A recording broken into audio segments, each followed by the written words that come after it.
Sheikh Hasina independent এবং Reuters দুই সাক্ষাৎকারেই পরিষ্কারভাবে বলেছেন যে আওয়ামী লীগ ভবিষ্যতের রাজনীতিতে ফিরবে। রয়টার্সকে তিনি উল্লেখ করে বলেছেন যে আওয়ামী লীগ শুধু রাজনীতিতে ফিরবে তাই নয়, আওয়ামী লীগকে তিনি দেখেন ভবিষ্যৎ বাংলাদেশে সরকারি দল অথবা বিরোধী দল হিসেবে বাংলাদেশের রাজনীতিতে ফিরতে। তার মানে শেখ হাসিনা অত্যন্ত আত্মবিশ্বাসী যে আগামী নির্বাচনটা আওয়ামী লীগকে ছাড়া হতে পারছে না।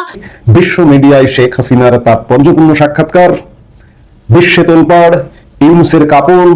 শেখ হাসিনা বলছেন যে আওয়ামী লীগের অংশগ্রহণ ছাড়া নির্বাচন করলে ভোট বর্জন।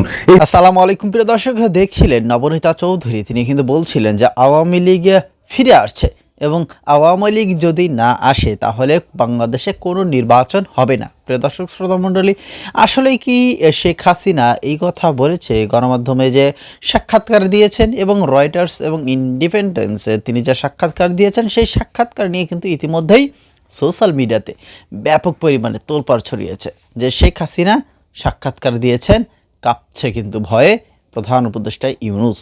আসলে সত্য কোনটা মিথ্যা কোনটা, চলেন হয়তো আমরা একটু বিস্তারিত ভিডিও অংশগুলো দেখলেই বুঝতে পারবো। আশা করছি প্রত্যেকটা নিউজ আপডেটগুলো পেতে চাইলে আমাদের এই চ্যানেলটি সাবস্ক্রাইব করে সাথেই থাকবেন।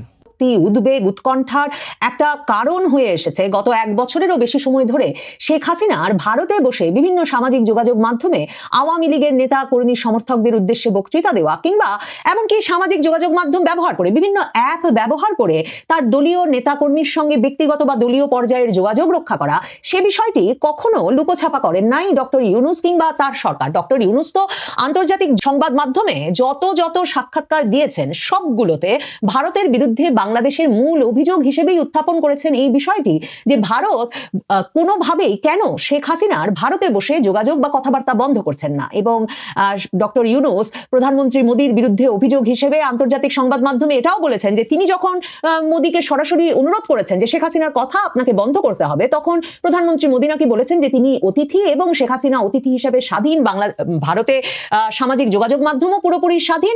এই অবস্থায় কিছুতেই ভারত সরকার শেখ হাসিনার মুখ বন্ধ করতে কোনো ভূমিকা রাখতে পারবে না।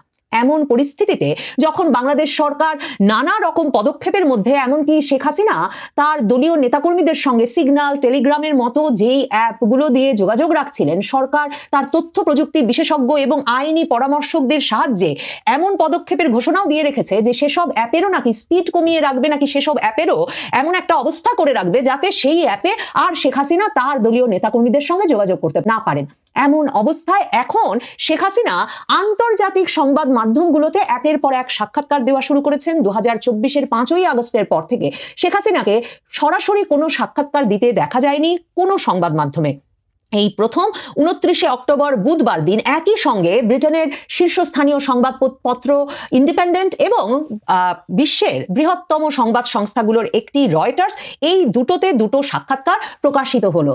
এবং এই দুটো সাক্ষাৎকারকেই দুই সাক্ষাৎকার গ্রহীতাপক্ষই মানে রয়টার্সেও যে সাংবাদিকরা নিয়েছেন সেই সাংবাদিকরা নিজস্ব নামে বাইলাইন রিপোর্ট ছাপিয়েছেন। তার মানে তারা এই সাক্ষাৎকারটিকে গুরুত্বপূর্ণ এবং তাদের এক্সক্লুসিভ বলে মনে করছেন। ইন্ডিপেন্ডেন্টের ক্ষেত্রেও সাংবাদিক মারুশা মুজাফফর তিনি তার নামেই এই সাক্ষাৎকারটি ছাপিয়েছেন। এবং শুধু তাই নয়, ইন্ডিপেন্ডেন্ট শেখ হাসিনার সঙ্গে এই সাক্ষাৎকারটিকে রেয়ার ইন্টারভিউ বা দুর্লভ সাক্ষাৎকার হিসেবে অভিহিত করে সাক্ষাৎকারটি ছেপেছে। এই সাক্ষাৎকারগুলো দিয়ে শেখ হাসিনা আবারও সরকারকে চমকে দিয়ে এমন একটা পরিস্থিতির সামনে ফেলেছেন যে এই পরিস্থিতিতে তারা বুঝতে পারছেন যে একদিকে যেমন শেখ হাসিনাকে আন্তর্জাতিকভাবে অগ্রহণযোগ্য একজন সাবেক শাসকে পরিণত করা যায় নাই, গত এক বছরেরও বেশি সময় ধরে বাংলাদেশ জুড়ে তার বিরুদ্ধে নানা রকম প্রচারণার ফলে কিংবা বাংলাদেশের ভেতরে আন্তর্জাতিক অপরাধ ট্রাইব্যুনালে তার বিরুদ্ধে মানবতা বিরোধী অপরাধের অভিযোগে বিচার চলছে।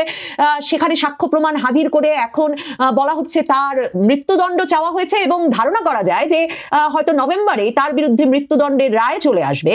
কিন্তু এই পুরো বিষয়টিকে এভাবে ব্যবস্থাপনা করবার পরেও ইউনূস সরকার নিশ্চিত করতে পারে নাই যে আন্তর্জাতিক পরিসরে শেখ হাসিনা এমন একজন নির্যাতক বা অত্যাচারী শাসক হিসেবে অগ্রহণযোগ্য হয়ে উঠবেন যে আন্তর্জাতিক সংবাদ মাধ্যমগুলো তার সাক্ষাৎকার নিতে অস্বীকৃতি জানাবে বা তাকে একরকমের একজন পলাতক শাসক হিসেবে কোনো এক দেশে কোনো এক কোণে পড়ে থাকতে দেবেন, তার বিষয়ে কোনো আগ্রহ বা কৌতূহল প্রকাশ করবে না। বরং দর্শক শ্রোতা, অবশ্যই নবনীতা চৌধুরীর এই কথাগুলো এবং সাজ্জাদ কাদেরের কিছু বিশেষ অংশ আপনাদের সাথে শেয়ার করেছি। আশা করছি কথাগুলো শোনার পর আপনাদের যে প্রশ্নের উত্তরটা সেটা হয়তো বা কিছুটা হলেও পেয়ে গেছেন।